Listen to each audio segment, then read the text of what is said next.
nggak lolos tuh UMPTN kan kita waktu itu. Zaman itu era itu susah banget ya, cuma satu jalur tuh. Bener, satu jalur. Tidak ada jalur lain. Yang ini kan yang sendiri kan. Kalau yang PMDK kan ada tuh zaman dulu kan PMDK. Zaman itu PMDK. Terus jadi waktu itu UMPTN 3 kali, kemudian kita punya kesempatan menghabiskan itu gitu, kita boleh. Jadi yang pertama gue nggak lolos gitu kan, kemudian gue di UPN, kemudian SD, SMP, SMA aja harus berjuang buat naik angkot. Udah dulu. Iya kan. Gimana kita gandul Kita kayak gandul. gitu. Belum lagi. Bener, mikrolet kalau udah penuh gitu dia nggak mau ngangkut gitu kan. Cepet sampai sekolah. Terus, halo, assalamualaikum warahmatullahi wabarakatuh. Saya Sari Winarno. Kembali kita di Rumpi Asik.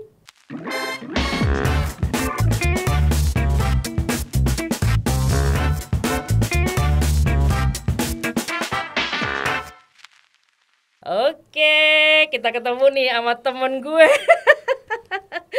Elvia Wisudaningrum dari Semandel 93. halo. Kita anak Semandel nih, tapi nyangsang di Jogja. Dan nggak bisa balik-balik nih, gimana ya ceritanya kita nih? Kayaknya harusnya gue nggak nanyain lo doang nih, kayaknya gue harus menanyakan diri gue sendiri. Kenapa kok nggak bisa move on dari Jogja? Awalnya milih kuliah di Jogja tuh apa ya? Kenapa nggak di Jakarta? Jakarta juga banyak kampus-kampus. Gini ya Rih, jadi dulu ya kalau di sekolah kita tuh kan yang namanya ITB, UI, kemudian Pajajaran itu udah kayak pilihan wajib kan.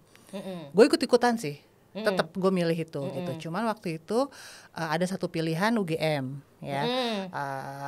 Itu mengingat ini sih ada Eyang di sana gitu kan. Oh iyalah cobalah itu gitu. Simpel banget sih waktu itu pilihannya. Jadi teman-teman pada arahnya ke sana gitu ya. Kemudian ngikutin aja gitu. Cuman gue sempilin satu itu yang UGM-nya itu gitu. Udah itu aja. Simpel banget. Terus akhirnya kok bermutuskan dulu ya. Zaman tuh kampus lo belum PTN tuh. Iya benar belum, masih PTS. Ikatan Kedinasan. Ikatan Kedinasan. Jadi ikatan istilahnya ini boleh nyebut itu. merek nggak nih? Boleh. Iya. UPN. UPN Veteran Yogyakarta. UPN Veteran Jogja dulu kampus awalnya gitu. Nah itu kok kan UPN ada juga di Jakarta. Kenapa kok UPN Jogja? Nah itu juga kayaknya benar-benar apa namanya ya, jalan lah yang ngarahin ke situ gitu ya. Jadi waktu itu gue paham ya ada UPN Veteran Yogyakarta ketika gue mudik gitu ke tempatnya Eyang gitu kan. Waktu itu ring road baru. Kemudian ketika lewat itu ada gedung kok bagus banget gitu kan. Baru, gede gitu kan. Auditoriumnya cakep. Itu ya 93 kan kita kan ya 93. 93. Terus habis itu wah ini kok keren banget nih gitu kan. Ya sudah waktu itu ketika baca UPN Veteran Yogyakarta ini boleh juga nih dicoba gitu kan. Karena waktu itu setelah selesai gak lolos tuh UMPTN kan kita waktu itu. Zaman itu era itu susah banget ya, cuma satu jalur tuh. Bener, satu jalur. Tidak ada jalur lain. Yang ini kan yang sendiri kan. Kalau yang PMDK kan ada tuh zaman dulu kan PMDK. Zaman itu PMDK. Terus akhirnya lihat tuh lewat coba aja lah ini gitu. Kembali lagi bener-bener nggak ada yang kemudian kenapa gue milih ini, kenapa nggak ada tuh, pokoknya lewat gitu, lihat ada gedung bagus, ini nih jurusannya apa nih gitu, udah masuk. Udah itu aja. Jogja lah pilihannya ya. Tapi memang di Jakarta nggak milih PTS Trisakti kayak nyebut merek lagi gue nih. Terus kan Atmajaya juga di Jogja ada, di Jakarta ada itu enggak. Entah kenapa waktu itu kalau mau swasta gue tetap pilihannya Jogja gitu. Satu kota pelajar ya kan. Dari zaman dulu di pelajaran sekolah. Gaya banget ya. Kota pelajar tuh mana Jogja gitu. Jadi sama sekali kalau swasta memang nggak ada bayangan buat ke Jakarta atau di Jakarta gitu. Tetap Jogja gitu. Ya sudah gue wujudkan lah itu gitu dengan saat itu pemikiran anak SMA. Sebagai anak SMA ya pemikirannya kota Jogja tuh kayak apa sih gitu. Anak SMA Jakarta pula metropolitan terus ngebayangin Jogja kayak apa sih gitu untuk tinggal, untuk belajar tuh bayangan lo kayak apa tuh? Waktu itu nggak asing ya karena kan dari gue di Jakarta setiap Lebaran, setiap liburan gue balik Jogja karena ada Eyang. Jadinya nggak ada yang kemudian asing atau apa.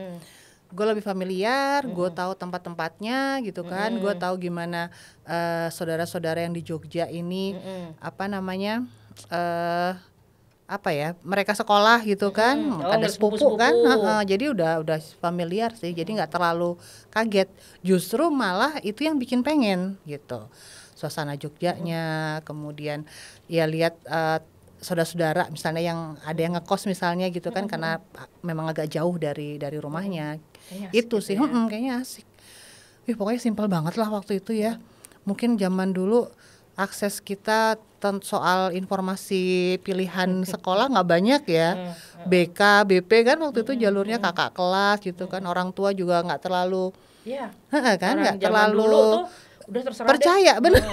Daftar Terserah juga lu kan kita tuh mau waktu itu. SMP mana, mau SMA Benar. mana, pokoknya kita lulus SD itu udah Iya, nggak pernah nggak pernah diantar, diantar. daftar sendiri. Bener, itu SMP SMA kan ya. Nah itulah mungkin salah satu yang bikin gua waktu itu juga milihnya by feeling tuh ya itu. Feeling. Tapi emang jalan harus ke sana kayaknya. Iya. Feel-nya ya, wah langsung tujuannya Jogja gitu bener, kan bener. ya. Terus setelah itu lo di UPN lo ini lagi ya, kayak apa zamannya kita UMPTN ya. UMPTN lagi ya di 2 tahun kemudian ya. Akhirnya masuk psikologi UGM. Cerita ya. Harus cerita nih ya. Masuklah di psikologi UGM dan sekarang profesinya emang psikolog dia akhirnya, bukan akuntan. Nah ini sebenarnya pembahasan episodenya Bu Arini Yang kemarin. alih profesi, switch on katanya Arini. Tetap di Jogja itu ya? Tetep. Maksudnya UMPTN gue udah 2 tahun ya berarti ya tinggal di Jogja, dan mikirnya nggak pengen ke Jakarta ya, maksudnya aku pengen di UI aja deh, UMPTN 95 2 tahun kemudian. Iya, enggak. Jadi UMPTN dulu kan 3 kali tuh ya, 3 kali. Ini pembelajaran juga sih ya buat gue juga, buat ke anak-anak gue gitu ya. Jadi waktu itu UMPTN 3 kali, kemudian kita punya kesempatan menghabiskan itu gitu, kita boleh. Jadi yang pertama gue nggak lolos gitu kan, kemudian gue di UPN, kemudian orang tua itu kan masih pengen nih anaknya di kedokteran gitu kan. Gitu. Nah karena tadi itu gitu ya, gue pengen juga mewujudkan cita-cita orang tua gitu, gue cobalah lagi gitu, pokoknya gue habisin jatah gue lah gitu, biar orang tua juga paham kalau gue udah maksimal nih. Cuman memang waktu itu yang namanya kedokteran gue masih setengah niat kan, takut aja sih waktu itu. Terus akhirnya gue coba yang kedua, lah kok masuk ke sastra Jepang UGM gitu. Akhirnya gue jalanin double sama UPN gitu. Cuman waktu itu masih tetap pencarian tuh, masih galau gitu. Ini apa sih, gue mau kuliah apa sih ini gitu kan. Habis itu setahun alhamdulillah bisa kelewat itu. Terus masih ada satu lagi kan jatahnya tuh, Ri. Akhirnya gue coba lagi yang ketiga gitu. Tetap pilihan pertama kedokteran gitu. Pilihan pertama kedokteran. Tetap nggak tembus juga. Akhirnya gue masuk ke psikologi gitu. Oh bisa ya. Psikologi pilihan ketiga waktu itu. Dan sekali lagi itu belum ada radar. Belum ada radar di kepala gue psikologi itu. Dan gimana hatinya belum. Jadi waktu itu entahlah ya mungkin memang digerakkan ya kayak gitu, kayak digerakkan. Terus akhirnya gue ambil itu, lolos yang ketiga ini psikologi, gue ikutin, gue nikmatin nih di sini nih gitu, gue seneng nih gitu. UPN tetap jalan, alhamdulillah akhirnya dia dua-duanya selesai gitu. Dua-duanya selesai, akhirnya sampai kepada satu titik ini gue harus milih nih, gue nggak bisa fokus di dua-duanya, gue harus milih salah satu. Karena dua-duanya profesi. Iya benar. Satu Dua-duanya akuntan, profesi. satunya psikolog. Benar. Terus sastra Jepang lo? Harus cuma lepas. Gugur dia dengan sendirinya. Jadi kalau di tapi UGM bentar, nggak pindah. Cut dulu, sebenarnya bisa maksudnya saat lo kuliah di sastra Jepang UGM, terus lo kuliah juga di psikologi UGM? Bisa enggak. Gue lepas yang jadi sastra Jepang cuma setahun, nggak boleh, nggak boleh karena berarti kan subsidi, jadi dapat satu orang dapat 2 kali kan, nggak boleh. Jadi waktu itu begitu keterima di psikologi sastra Jepang gue lepas, UPN yang masih gue tetepin. Kenapa? Karena udah terlanjur. Udah lama. Iya, udah tahun ketiga itu kan, udah tahun ketiga. Setahun lagi udah bisa selesai kan. Itu sih waktu itu akhirnya sastra Jepang gue lepas. Yang gue pertahanin UPN sama akhirnya double sama psikologi gitu ya. Waktu itu sih alhamdulillah karena lalu lintas juga mendukung ya kan. Nggak kayak Kita sekarang lewat ya. selokan kan, wah Wer. tembus, udah nyampe gitu, motoran gitu kan. Jadi relatif kebantu juga sih waktu itu sama situasi lalu lintas, sama lokasi gitu ya. Yang antara ring road utara dengan Bulak Sumur itu tidak terlalu jauh. Nggak terlalu jauh gitu. dan ada selokan. Ada Jadi selokan selokan tuh kita Mataram lewat dalam aja kan, enak kan. Betul, lewat jalan pintas ya itu ya. Kira-kira 5 menit 10 menit udah sampai tuh. Sampai ke kampus sebelah tuh. 10 menitan lah, 10 menit nggak nyampe itu. Itu jadi ya memang didukung sama situasi juga sih waktu itu, ya nekat sih. Kembali lagi nggak ada yang kemudian memberikan Vi gitu, lu kalau misalnya kuliah 2 nanti begini gitu. Pokoknya itu keputusan sendiri. Sendiri. Orang tua cuman, mah boleh nggak gitu. Ya wes nek kowe iso gitu aja kan. Bapak juga bilang gitu, kalau Via bisa ya sudah dijalanin aja gitu. Ya udah. Mau waktu itu boleh ya sudah gue jalanin. Gitu. Terus tapi itu masih mudik ke Jakarta dong. Oh iya, Kan? jadi kalau kuliah di Jogja tapi mudiknya ke metropolitan. Ibu kota. libur semesteran ke Jakarta, nanti lebaran orang tua yang sama adik-adik ke Jogja. Gue udah standby aja di situ gitu. Setiap pulang ke Jakarta ya misalnya. Kangen gak sama Jogja? Kan liburan semesteran. Pulang mudik ke Jakarta gitu ya. Pas sampai Jakarta ada pengen, kan ada tuh cerita-cerita anak kos itu ceritanya. Saat pulang kok ninggalin Jogja berat ya, tapi pas sampai di kampung mau balik ke Jogja tuh yang ditunggu-tunggu gitu. Ada tuh saking dia bucin gitu ya sama Jogja tuh bucin banget. Iya ya, jadi mungkin ngerasain Sari ya kalau kita ngekos itu kan masuk ke kos pulang kuliah kan kita pasti ngabsen ya, kamar ini ada apa enggak gitu ya. Nah biasanya yang bikin kangen itu adalah situasi kayak gitu. Jadi ketika teman-teman itu pasti pada ngumpul, kemudian kita pulang kuliah, terus habis itu kita cek satu-satu ya, sebenarnya Dini, Tinjung misalnya begitu, ada semua di kos itu kita kayak udah, keluarga gue ada semua nih gitu. Lengkap nih rumah. Bener. Nah itu sih yang bikin rindu. Tapi kalau misalnya ini teman-teman udah pada balik, kita di kos sendiri juga nggak betah. Udah kita pulang aja lah ke rumah. Lebaran tuh ya. Bener. Puasa hari keberapa itu udah sepi tuh. Nah itu karena gue juga lebaran di Jogja, bicu gue paling akhir. Oh iya. Ya kan? Tutup pintu kos. Jadi teman-teman udah pada pulang. Bener. Itu titip motor. Udah dicekin semua aman-aman gitu. Karena gampang kan bolak-balik ya. Misalnya kalau mau nengok ke kos juga gampang sambil ngeliatin punya teman-teman misalnya gitu, kalau ada yang perlu diliatin itu gitu. Jadi yang bikin kangen sebenarnya kalau balik ke rumah di Jakarta itu teman-teman kos itu sih, karena udah kayak keluarga kan. Sehingga itu juga yang bikin agak aneh ketika keluarga semua pindah ke Jogja. Karena biasanya kita biasanya sama teman-teman tuh ya tadi itulah ngabsenin, tapi pas semua keluarga sudah pindah ke Jogja, aduh nggak ada lagi yang gue absen karena udah pindah ke rumah kan. Iya, nggak mungkin ngekos dong. Iya benar. Rumah di Jogja, ngekos kan aneh juga ya kayak gitu.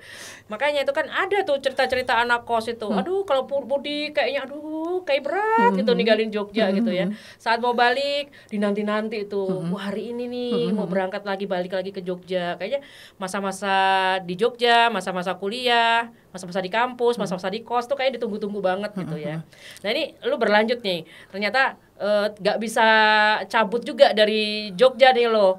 Lu kerja juga di sini kan lu. Salaman kita kan, tos kita kan. Sama gue maksudnya. Terus gimana tuh kok nggak ada kepikiran, gue mau ini deh, lulus kuliah gue mau mengadu nasib ke Jakarta seperti pada umumnya orang-orang gitu ya. Balik Jogja kan paling tidak itu kampung halaman kita ya. Gue ini ya guys, aku juga lahir di Jogja, Via juga lahir di Jogja, tapi kita umur balita. Lu SD ya? Gue SD. Nah, aku umur setahun langsung di Tebet. Di Kebun Baru. Jadi gue benar-benar anak Jakarta sih sebenarnya. Sampai SMA kan, lulus SMA baru aku balik ke kota kelahiran. Jadi benar-benar Jakarta itu apa ya? Kampung halaman sih sebenarnya. Kalau tanah kelahiran Jogja, kampung halaman Jakarta ya. Iya sih waktu itu apalagi kalau gue SD ya, gue sempat merasakan ada perbedaan tuh ya, karena kalau SD kan sudah ngerti bergaul ya, kemudian dari yang anak-anak Jogja di Jogja itu ya kita sekelas pun manggilnya bisa Mbak bisa Dek loh. Gue masih Iya, inget banget. betul. Kelas 2 SD itu ada yang gue panggil namanya sama Mbak Sari. Dia manggil gue Dek Via. Itu satu kelas gitu kan. Ini beda bulan umur kali ya? Iya kayaknya, Iya, tapi sama berarti. waktu itu begitu pindah ke Jakarta semuanya manggil nama, kemudian ya biasalah lu gue gitu. Kita sih kalau dulu ingat gak zamannya, kita mau ini, kita mau main itu gitu. Nah itu bikin kaget sih memang gitu ya. Jadi beberapa oh iya nih gue kayaknya mesti belajar juga ya. Anak-anak SD sih waktu itu pikirnya cuman kok kayak gini sih. Cuman seiring berjalannya waktu ya lama-lama udah mulai enjoy juga gitu sama gaya bermainnya teman-teman di sana. Kemudian juga interaksi gitu ya. Walaupun beda tapi udah bisa nerima lah. Dan kebetulan waktu itu dapat teman-teman juga yang mendukung gimana gue beradaptasi dengan sekolah di Jakarta. SD mana lu? Angkasa 4 Halim Perdana Kusuma. Oh, anak Halim. Anak Halim. Anak Jaksel dong. Beda ya, Agatha ya. Agatha apa tuh? Gue anak gaul Jakarta. Oh, iya. Anak Jaksel. Gue gak ngerti tuh sekarang kok dinamain anak Jaksel ya. Emang ciri-cirinya kayak apa sih anak Jaksel? Mozzarella mentai. Iya makanya. Ngertinya dulu anak Tebet tuh gue. Kalau ada anak Tebet keren banget tuh. Anak Tebet tuh. Kayak gitu. Oh jadi gak kepikiran pengen Jakarta nih gue kerja lah. Oke, kuliah di Jogja. Tapi gue kerja Jakarta. Banyak lah teman-teman kita yang bukan bukan anak Jakarta tuh. Dari daerah ini, daerah itu tuh ngadu nasib tuh di Jakarta. Dan mereka memang Jakarta tuh kan kayak madu ya. Iya, manis, kayak lezat gitu ya. Para tawonnya pada datang. Gajinya gede gitu kayaknya. Nah, lu nggak kepikiran tuh era-era habis lulus kuliah gitu, lu ke Jakarta gitu cari kerja, nggak ada? Atau memang lu udah nyaman senyaman-nyaman udah gue apapun yang terjadi gue di sini aja deh gitu. Gimana ya, gue sendiri juga heran ya kenapa gue waktu itu kok nggak pengen. Ada bolak-balik loh. Bolak-balik. Dan teman-teman juga banyak cerita gimana kerja di Jakarta gitu ya, dengan semua yang mereka tampilkan ketika kita ketemu gitu kan keren-keren gitu. Cuman gue juga heran waktu kenapa gue nggak pengen kerja di Jakarta gitu kan. Tapi ternyata setelah gue pikir-pikir gitu ya, salah satunya adalah memang pilihan hidup gitu, dimana gue tahu ritme di Jakarta itu seperti itu gitu ya. Anak-anak SD, SMP, SMA aja harus berjuang buat naik angkot. Ya udah dulu. Iya kan. Gimana kita gandul kayak gitu. Belum lagi. Bener. Mikrolet kalau udah penuh gitu dia nggak mau ngangkut gitu kan. Cepet sampai sekolah. Terus itu gue renungin lagi gitu ya, sebenarnya gue kuat nggak sih dengan kayak gitu. Belum menikah kan, pasti masih belum. Iya kita waktu pikirannya itu anak kita nanti gitu ya pikirnya. Situasinya gitu ya. Dan gue sendiri gitu ya, orang kerja di Jakarta gitu ya harus benar-benar mentalnya tuh harus disiapkan banget gitu. Mentalnya disiapkan banget dan mereka harus siap juga dengan situasi kerja gitu ya. Kemudian kemacetan gitu. Ini gue refleksikan lagi. Ini gue bener nggak sih memang kuat nggak sih kalau mau ngasih pilihan ke Jakarta buat kerja gitu. Akhirnya pada satu titik gue nggak bisa dengan situasi seperti itu, dan kayaknya gue juga lebih cocok gitu. Nyaman itu di mana-mana bisa ya, Jakarta pun bisa nyaman, tapi gue kayaknya lebih cocok kalau gue tinggal di Jogja. Gue kayaknya bisa lebih produktif kalau di Jogja gitu sih waktu itu mikirnya. Waktu itu belum lebih bisa berkarya, berproduktif di sini gitu. Waktu itu gitu. Kenapa ya? Karena tadi itu gitu, misalnya jarak nggak terlalu jauh, kemudian bisa dicapai pakai motor. Waktu kan jadi lebih efektif lah gitu kan. Tapi waktu itu belum nikah sih, belum nikah. Nah, begitu nikah suami juga sepakat, ya sudahlah semakin tebal lah niat ingsun gitu untuk tinggal di Jogja, untuk tinggal di Jogja gitu sih. Gue juga mikirnya gitu sih, Vi. Kurang lebih sama nih kita. Maksudnya Jogja itu kotanya tidak terlalu besar. Saat itu ya, saat di era itu kita lulus 2000-an ya. Iya. 90-an akhir masuk 2000 itu tidak semacet sekarang. Iya sih. Iya kan. Jadi kita tuh wing udah sampai sana, wing udah sampai sini. apa ya? Apalagi motor ya. Kita kan motor tuh hal yang biasa banget kan kalau di sini. Di sini di Jogja tidak terbiasa dengan kendaraan umum. Iya, itu Dari yang dulu, dari era 90-an. Aku Bener. pertama kali kaget tuh. Makanya kita ketemu di halte gara-garanya ngeliat gue sama anak Jakarta penunggu bis. yang biasa banget naik metro mini mikrolet. Tiba-tiba di Jogja itu yang bis-bis itu tidak banyak ya, Bener. tidak banyak. Karena mereka rutenya melingkar ya, melingkar terus agak jauh. Kalau kita dulu kan dia ruas tuh, dari sini ke sini balik lagi, jadi cepet memang. Nah itu juga gue belajar tuh, ini kenapa bis kok lama banget ya muternya ya? Oh ternyata memang modelnya bukan ruas, modelnya adalah rute muter gitu yang bisa jadi nggak kelewatan lagi ketika pulang gitu, dia harus muter lagi. Ya itu PP sih, dia. nggak PP. Jadi ya itu yang kita waktu berpikiran kok beda angkotnya sama yang di Jakarta. Awal-awalnya kita anak Jakarta yang sat-sat ya. Naik kemana-mana naik metro Angkot mini aja mau yang kecil tuh bener yang kecil apa sih tiba-tiba namanya di tuh sini, loh kok nggak ada ya yang naik, semuanya motoran gitu. Dan kita pun dulu SMA ya janjian misalnya, janjian di pasar Minggu di fotokopi ini nyampe tuh. Nyampe ya. Iya lo gue juga heran tuh. Nggak ada HP ya kan? Nggak ada apa, cuma fotokopi namanya tuh. Ancer-ancer doang. Seberangnya ini atau bener. Sebelahan ini entar lo turun di apa gitu. Kalau gue dulu karena dari arah Pondok, kalau janjian sama anak-anak di sekolah kan di Mitra, Mitra 21 apa sih itu ya Mitra ya apa Nusantara kan di pojokan, di pojokan turun itu ya untuk turun. Paling di situ. Terus kalau kita habis lari ya kan di Brojonegoro itu ya kan Kuningan itu. Titik-titik itu tuh yang kalau sekarang ini nggak mungkin kalau nggak janjian pakai HP kayaknya nggak mungkin ketemu. Udah Sherlock foto lo, ini lo di sini gitu. Udah datang.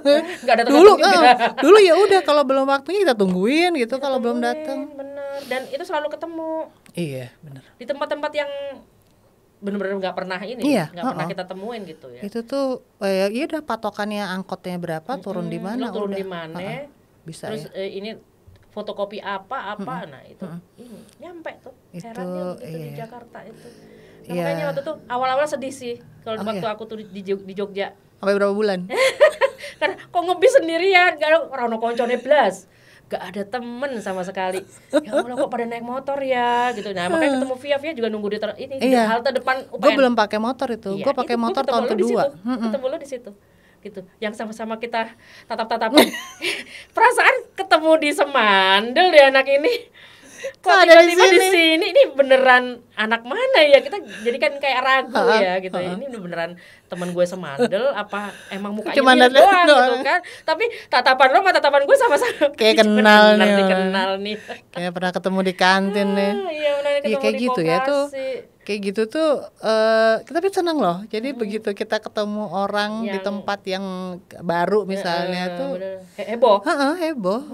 Heboh dan lebih kekeluargaan ya. Dan kayaknya aduh aman gue ada temennya nih. Iya.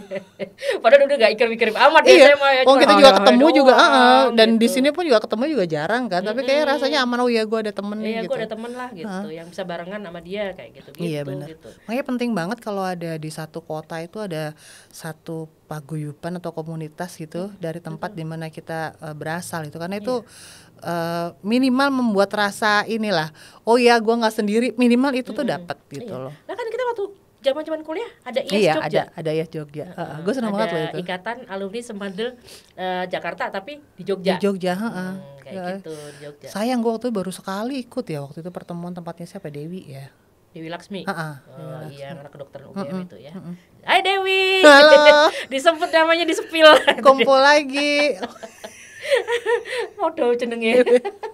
Sama deng.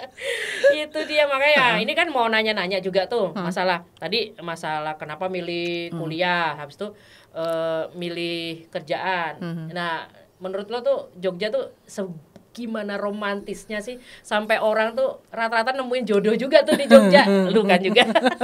Iya ya. Kenapa lu nggak nemuin jodoh di Jakarta apa di mana gitu? Di Jogja juga nemunya sama, nggak jauh-jauh juga ya kan. Seromantis apa nih katanya orang ya? Jogja itu setiap sudutnya Wes. romantis. Terus kalau hujan, Iya. apa? 5% genangan, 95-nya apa? Kenangan. Kenangan. Kan Iya banyak ya. banget ungkapan-ungkapan Dan begitu ya. itu tuh tapi memang personal ya. Kalau menurut gue ya, gimana Jogja itu diromantisasi seperti itu gitu tuh memang personal tiap orang ya. Ada juga orang yang kemudian nggak mau nginjek Jogja lagi juga ada, karena ada, trauma ya, fobia trauma banget. banget. Ada tuh pokoknya gue nggak mau Bisa ke spill Jogja lagi. namanya. Ntar ya. Nah, kayak gitu tuh kalau buat gue kalau karena memang membangun hubungan kemudian akhirnya ketemu gitu di sini ya, dan teman-teman gue waktu di Jogja itu benar-benar udah apa ya, udah kayak saudara ya. Jadi kita tuh kepatri banget lah yang namanya Jogja gitu. Sampai sekarang kami masih sering bareng, kami punya WA group yang khusus bukan hanya teman yang satu kelas gitu ya, tapi benar-benar teman yang memang jalan bareng lah selama di Jogja. Jadi romantisasi itu juga muncul karena pengalaman pribadi kita gitu kan, pengalaman pribadi kita yang indah-indah dulu tentunya gitu pastinya. kan. Indah-indah dulu sehingga membentuk satu romantika tadi buat Jogja gitu. Walaupun nggak seindah itu juga sih, gitu. Tapi paling tidak itu membuat orang tuh berpikir bahwa oh ya nih Jogja sepertinya bisa membawa sesuatu yang jadi kenangan kita gitu ya. Magnet banget gitu ya. Karena kalau kayak gitu kan memang menular ya. Misalnya gue cerita apa gitu ke orang tentang satu kota, kemudian gue akan branding kota itu gitu. Ini juga bagian dari brandingnya warga Jogja ataupun yang pernah merantau di Jogja dan mereka punya pengalaman positif di Jogja, itu juga menularkan itu ke orang-orang gitu. Sehingga kalaupun misalnya ada yang punya pengalaman yang nggak bagus juga di Jogja gitu ya, oke, mereka akan sedikit punya pandangan yang berbeda sih dengan romantisasi Mungkin tadi. cerita ke anak cucunya, jangan ke Jogja deh. Pedih. Iya. Perih. Nah, tapi paling nggak itu tuh dia nggak ini ya, apa minimal hanya punya pandangan yang berbeda gitu. Bisa jadi dia tetap mengakui bahwa Jogja itu juga memberikan kenangan, tapi di satu sisi dia akan ada pengalaman yang nggak enak, ya sudah, salah satu pilihan mungkin dia nggak akan ke Jogja lagi. Tapi juga tidak akan menyalahkan orang yang punya romantisasi tentang Jogja itu sih, menurut gue gitu. Ya ada positif ada minusnya juga ya. Positifnya tadi itu semua orang jadi tertarik dan mereka apa namanya ya, bisa menambah warna itu, tapi di sisi lain kadang-kadang bikin kita terlena gitu kan. Oh iya Jogja kayak begini kayak begitu, tapi ternyata ada hal yang bisa kita perbaiki sebenarnya ya, untuk menambah, nggak hanya sekedar romantisasi tadi, tapi ada hal yang memang perlu kita tambah, kita majukan lagi gitu sih. Mudah-mudahan mulai sekarang udah mulai bergerak nih Jogja, ya kan? Iya. Kalau dibilang ini ya, memang Jogja itu mempertahankan keklasikannya itu tadi kali ya, salah satu Iya sih, bangunannya. bangunan budaya. Nggak ada yang baru sih sebenarnya di Jogja itu. Iya nggak? Iya. Menurutnya? Menurutmu iya kan? Maksudnya orang datang memang untuk menikmati segala keklasikannya kan. Benar-benar. Tidak ada yang baru untuk dari segi bangunan. Mungkin kayak kalau Jakarta kan Bangunan tinggi ada aja yang buat keder. Keder gak sih kalau di Jakarta? Keder gak sih? Ngeliatin Ya lihat SCBD langsung aduh apa ini gitu kan, keder banget. Kalau di Jogja tuh enggak, ke titik nol tuh kan kita ya, kalau ke titik nol kita menikmati banget, apalagi sampai ke Taman Sari atau daerah-daerah itu kan aduh klasik banget ya kayaknya kayak gitu. Karena memang itu yang dijual ya, dalam tanda kutip itu yang dijual. Jadi kalau misalnya ada bangunan baru itu kadang kita kecewa.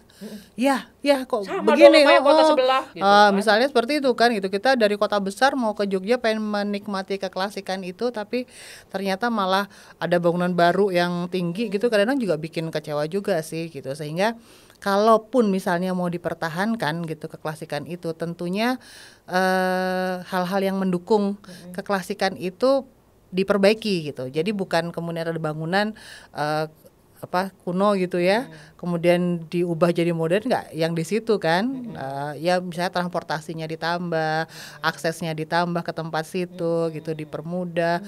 Kalau mau masuk juga lewat online juga bisa. Sebenarnya itu sih, tapi betul. klasiknya tetap lah, karena kita Memang cari itu. kita tinggal di Jogja, kita wisata di Jogja, itu yang dicari gitu Kita loh. kuliah juga di Jogja, misalnya UGM gitu ya. UGM ya dari dulu begitu aja. Gedungnya juga begitu aja, tapi itu dia ada daya Balerun tarik itu. sendiri. Iya.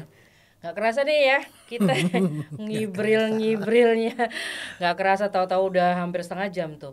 Nah ini sekarang di akhir-akhir acara kayaknya lu kudu ngasih kita tips tuh sebagai orang Jakarta nih yang pindah ke kuliah di Jogja, pindah deh, beneran pindah kuliah di Jogja, terus ogah move on nih, nggak bisa move on, ogah pindah lagi tuh, cari KTP kerja aja juga di Jogja. sini gitu kan, di Jogja. Nah itu lu bisa berbagi tips lah untuk para khalayak ramai di anak-anak muda lah, terutama ini yang kuliah, Hai mungkin anak muda. yang mungkin berniat gue udah tinggal sini aja deh, gue kawin sama orang Jogja juga, kan banyak tuh akhirnya kecantol sama orang Jogja dan nggak bisa pindah lagi dari Jogja itu. Nah gimana tuh tipsnya biar nggak menu-menuin Jogja gitu ya, tapi apa namanya istilahnya mereka bisa berkarya kreatif di Jogja tuh, kasih deh tipsnya sebagai seorang psikolog lah sekarang. Berubah. Berubah. Enggak sih ya, jadi sebenarnya gini, siapapun itu ketika kita masuk di satu daerah yang baru gitu kan, prinsip zaman dulu lah, sesuai dengan pepatah ya kan. Di mana? Iya benar, di mana bumi dipijak dan seterusnya gitu kan. Jadi di Jogja ini kan peluangnya banyak banget gitu ya. Orang di Jogja ini ada komunitas yang bikin kita bisa lebih banyak mengenal banyak hal. Kemudian peluang kerja juga banyak, atau mau usaha sendiri juga banyak gitu ya. Banyak orang kreatif di sini. Banyak orang kreatif di sini. Sehingga kalaupun kita harus tinggal di Jogja gitu, satu ya menjaga itu dulu gitu, kemudian menggunakan semua kesempatan yang kita punya di Jogja itu dengan sebaik-baiknya gitu ya. Kemudian juga menjadi wajah Jogja ya.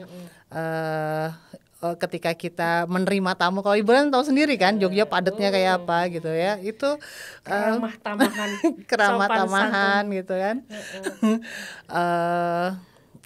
Itu yang akan menjadi kita atau membuat kita sebagai warga Jogja yang tidak sekedar memenuhin tapi juga ikut berkontribusi gitu. Jadi menjaga situasi yang harmonis ini gitu ya, kemudian menjaga keistimewaannya sehingga orang-orang itu juga benar-benar merasakan keistimewaannya, dan membuat orang itu juga akan terkesan gak hanya kotanya tapi juga orang-orangnya. Itu sih ya kan. Tetap Jogja berhati Nyaman. Kayaknya paten lah itu, paten dari dulu. Karena Jogja juga insya Allah ya anti kerusuhan. Amin, iya betul. Itu yang selama ini dijaga betul ya, sama semua Mininya pihak Indonesia ya bilangnya ya. Benar, karena Mininya semua orang ada di Jogja ya, caknya dari Sabang sampai Merauke kita. Dan itu semua punya asrama. Punya. Ya. Itu Dulu asramanya itu tidak sekedar provinsi loh. Maksudnya dari sampai suku-suku. ada yang Pemda tingkat 2 pun ada, ya kan. Suku juga ada. Dari contoh dulu temen tuh ada orang Sumsel, itu asramanya ada 11 apa 10 gitu. Wow. Karena sendiri-sendiri tuh ada ininya ya, yang menyediakan fasilitas itu ya. Saking pinginnya mereka, generasi mereka ada yang sekolah di Jogja. Keren. Luar biasa loh. Keren. Makanya luar biasa Jogja itu. Itu makanya yang kita jadi tetap di sini, nggak pindah-pindah. Nyaman. Nyaman. Kalau boleh mengutip pembicaraan, ada podcast sebelah itu, Pak Duta. Oh iya, yes. Dia nggak mau ke Jakarta walaupun sengetop setenar apapun, tetap di Jogja. Karena apa? Oh isu-isu iso ngopi, jagongan ya kan. Isu apa namanya, nggak keburu-buru. Kalau Jakarta jelas loh jam segini harus jalan, terus ganjil genap, puyeng duluan kita. Tapi kalau di Jogja 5 menit seret. Iya kan, sama kita kan, perasaannya sama Pak Duta ya kan, Pak Duta nggak beda jauh. Sar podcast setengah 10 seret dari deket banget menit, iya kan. 5 menit kayak bener. gitu ya. Iya itu sih yang salah satu ya. Iya, salah satu yang kehidupan yang memang tidak menuntut menguras energi ya gitu. Semacet-macet Jogja, iya sekarang Jogja macet gitu. Tapi semacet-macet Jogja mesti dalam kapasitas kita menghandle situasi itu gitu kan. Betul. Itu. Iya, enak banget. Iya. Itulah. Walaupun tiap tahun itu yang mendaftar sekolah, kuliah itu tidak sebanyak lebih banyak daripada yang keluar. Yang lulus. Yang lulus. Yang lulus juga dekem. Yang lulus tuh pengennya di sini ya kan. Dekem juga. Terus yang keluar kembali ke kampung halaman udah deh. Prosentasenya jauh banget. Tapi ya alhamdulillah ya, maksudnya tidak sampai sesak lah ya gitu. Karena makanya ini jangan meluas ya kayaknya. Sleman juga mulai bebenah diri, Bantul juga, Kulon Progo sekarang udah arahnya ke sana kan, kalau kita lihat jadi pembangunannya udah maksudnya penyebaran penduduknya gitu, tempat tinggalnya juga. Tapi ini memang jangan sampai bikin terlena kita semua ya, paling nggak kita udah mesti belajar gimana punya transportasi umum yang ideal gitu kan, karena nggak bisa tuh kan kalau kita tadi yang lulus aja nekem juga di sini gitu kan, kalau nggak dibarengi sama pengelolaan yang bagus dari pemerintah kota atau pemerintah provinsi kan, ya bakal ada yang perlu jadi PR tuh nanti kalau nggak segera dikelola ya kan. Betul. Karena lumayan loh, kita udah berapa juta sih di Jogja, jadi kan lama kelamaan juga kelihatan juga padatnya. Ya benar, tiap tahun mahasiswa baru datang gitu. Terbanyak lah itu pelajar memang. Iya. Terbanyak. Sehingga kerasa kalau liburan orang-orang dinas ya. Iya. Orang dinas maksudnya dapat mutasi di Jogja itu maksudnya sedikit lah persentase, tapi kalau pelajar tiap tahun gelombangnya itu udah mesti yang keluar sedikit, yang masuk luar biasa. Iya. Kayak gitu. Oke Via, terima kasih lo udah datang. Sama-sama, gue juga senang. Semoga tidak bosen. Enggak. Ntar diundang lagi dengan pembahasan sama host yang ceria begini mah lupa semuanya. Dikasih waktu 20 menit ya gitu. Bablas. Yang ada 1 jam 20 menit ya. Oke guys, terima kasih ya sudah menonton podcast Rumpi Asik di episode anak Jakarta yang susah move on di Jogja. Intinya nanti judulnya terserah nih, nama tim kreatif mau dibuat judul apa, semoga menarik. Nah nanti kalau ada yang mau bertanya mungkin ya tentang, boleh lah tentang kuliah di Jogja gimana, atau pekerjaan atau apapun gitu ya tentang Jogja, nanti bisa nonton di YouTube Rumpi Asik dan komen aja di situ. Insya Allah deh nanti dibalas sama kita semua tim-tim kreatifnya juga. Oke guys, teman-teman, terima kasih sudah menyaksikan Rumpi Asik. Sampai berjumpa lagi di episode-episode menarik selanjutnya. Tetap di Rumpi Asik. Feeling fresh with Rumpi Asik.